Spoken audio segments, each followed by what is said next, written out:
you guys doing today? It's your boy T-Dub with another video for you guys. So today we're going to be working on our back. It's going to be the overall back, both the upper and lower part. We're going to focus on building a wide back and a strong back. So here you guys go. Just come on, let's get to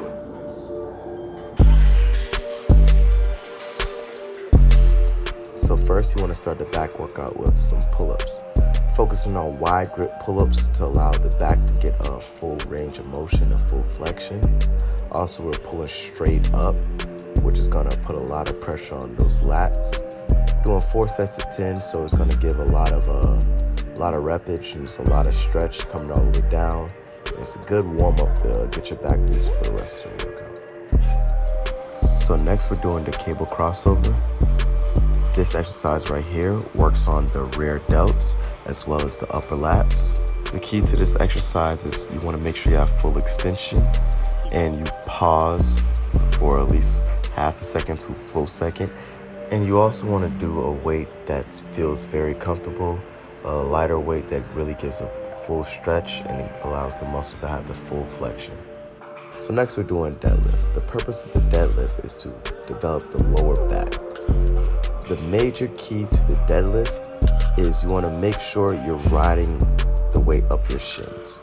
You want the weight as close as your shins as possible so it allows a straight pull-in motion.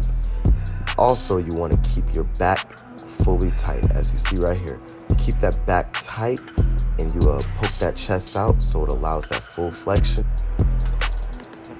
Next, we got the T-bar rows.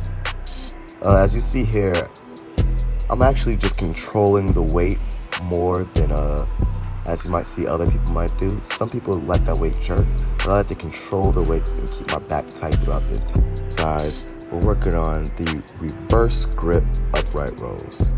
So the point of the reverse grip is to tackle those lower lats as well as those rhomboids. What I like to do is I like to pull in and flex at the top. I usually use lighter weight, and I just like to control the weight. And when you get that flexion at the top, it allows you to your muscles to be used to that tightness. So now we're on to the straight arm pull downs. This may be one of my favorite exercises for back day, just because it allows you to get that full flexion and control the weight, and you can really see those muscles form in that back. As you can see here, the full stretch out and the pull back in allows that muscle to develop, and you pull straight with that muscle and it allows it to get tight and to build. This really helps with that cobra back.